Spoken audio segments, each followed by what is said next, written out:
Hello friends, hope everyone is doing well.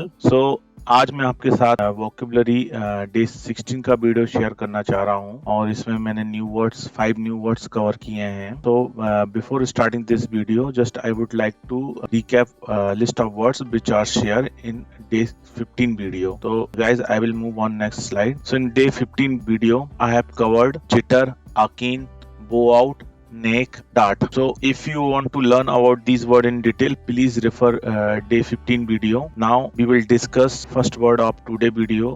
So first word, I will move on next slide. So first word is infirm. Infirm is a adjective है, इसका जो मतलब होता है weak और कमजोर, और इसके synonyms जो होते हैं weak, feeble, frail। इसके जो एंटोनम्स होते हैं स्ट्रॉन्ग। एग्जाम्पल की हेल्प से देखेंगे कैसे भी हम यूज कर सकते हैं infirm instead of weak. Exam point of view के हिसाब से जो आता है इनफर्म आता है।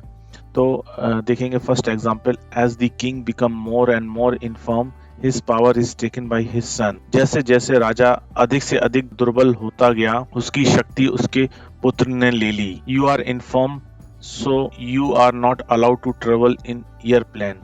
आप कमजोर हैं इसलिए आपको हवाई जहाज में यात्रा करने की अनुमति नहीं है। तो guys, you can start using infirm instead of weak, or feeble, frail you can use. Now I will move on second word. So second word is abate. Abate means भी जो abate एक verb है, इसका जो मतलब होता है कम होना, of something unpleasant or severe, become less intense or widespread। इसके जो synonyms होते हैं lessen, let up, subside। इसके जो antonyms होते हैं intensify। एग्जाम्पल की हेल्प से देखेंगे कैसे इसको यूज कर सकते हैं। The storm had suddenly abated to a huge extent. तूफान अचानक काफी हद तक थम गया था। Gradually the fear began to abate. धीरे धीरे डर कम होने लगा। तो ग्रेजुअली मीन्स होता है धीरे धीरे। So guys, we can use this word in a this way. Now I will move on third word. Third word is a protract. जो होता है वर्ब होता है, इसका जो मतलब होता है हिंदी में बढ़ाना है, फैलाना, प्रोलॉन्ग। इसकी जो सिनोनिम्स होते हैं एक्सटेंड, ड्रॉ आउट और प्रोलॉन्ग। इसके जो एंटोनिम्स होते हैं कर्टेल। कर्टेल मीन्स होता है कम करना। तो एग्जाम्पल की हेल्प से देखेंगे कि कैसे इसको यूज कर सकते हैं सेंटेंस में। So he had certainly taken his time even protracting the process. उसने निश्चित रूप से अपना समय लिया था, यहाँ तक कि इस प्रक्रिया को लंबा भी खींचा लिया था। I have no desire to protract the process. मुझे इस प्रक्रिया को लंबा खींचने की कोई इच्छा नहीं है। She protracted her visit by another day. उसने अपनी यात्रा को एक और दिन बढ़ा दिया। I will move on next slide. So we will cover few more example. Meeting was protracted until midnight. Meeting आधी रात तक चली। We prolonged our stay. हमने अपना स्टे बढ़ाया। तो आपने देखा इधर मैंने प्रोट्रैक्ट की जगह प्रोलॉन्ग यूज किया। So you can interchange the words, so that way you can learn and remember the list of words. So guys, I will move on next slide. So next word is reap. Reap एक verb है, इसका जो मतलब होता है receive, प्राप्त करना, और सेकंड जो मीनिंग होता है कट और गैदर। इसकी जो आपकी फसल होती है उसको काटना, हार्वेस्ट करना, उसको भी रीप बोलते हैं। तो रीप के जो सिनोनिम्स होते हैं, अगर हम रिसीव के फॉर्म में देखेंगे, ऑब्टेन, गेट, रिसीव, और एंटोनिम्स होते हैं इसके लूज। और जबकि हम इसको कट के फॉर्म में देखेंगे या काट क्रॉप के, तो उसमें हार्वेस्ट यूज होता है। तो एग्जाम्पल में देखेंगे कैसे इसको यूज कर सकते हैं। So many people were employed to reap the harvest. फसल काटने के लिए कई लोगों को लगाया गया है। तो many people were employed to reap the harvest. So reap का इधर मतलब है फसल काटने के लिए। The company is poised to reap the benefits of this investment. Company is poised to reap the benefits of this investment. Company इस निवेशक का फायदा उठाने के लिए तैयार है।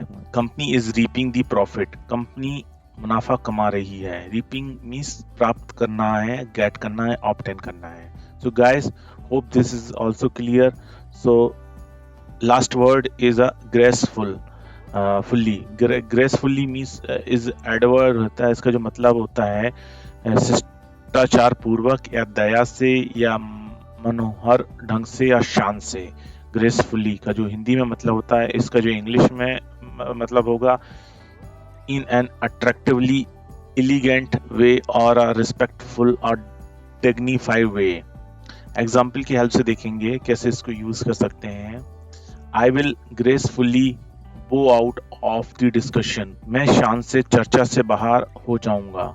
आई विल ग्रेसफुली बो आउट ऑफ द डिस्कशन। बो आउट मीन्स उतना आप पहले भी पढ़ चुके हैं, हमारे जो डे 15 के वीडियो में है। बो आउट का जो मतलब होता है वो अवकाश लेना या अपनी रिस्पॉन्सिबिलिटी किसी से बाहर आ जाना, माने give up the responsibility. So here जो मतलब होगा आई विल ग्रेसफुली बो आउट ऑफ द डिस्कशन, मैं शान से चर्चा से बाहर हो। So second example, he plays cricket gracefully, वह शान से क्रिकेट खेलता है। You gracefully admitted your mistake, आपने शान से अपनी गलतियों को स्वीकार किया। You gracefully admitted your mistake, आपने शान से अपनी गलतियों को स्वीकार किया। So guys this is also helpful. अब हम बहुत डेली कम्युनिकेशन में बोलते हैं शान से, या so we can use gracefully. Now I would like to recap today list of words we have discuss. Infirm, then infirm means weak होना, अवेट मीन्स कम करना, जैसे तूफान या बारिश या किसी का भी इफेक्ट का तो उसकी जगह कम करना। देन प्रोट्रैक्ट मीन्स होता है बढ़ाना फैलाना। रीप मीन्स होता है ऑब्टेन प्राप्त करना। गेट ऑब्टेन और इसका फसल को काटना भी होता है। और ग्रेसफुली मीन्स शान से। So guys these words are clear now, so hope you will use these word in your daily communication. Now I would like to wrap up this session, so just guys, please subscribe my channel and press like button if you like this video. Thank you guys.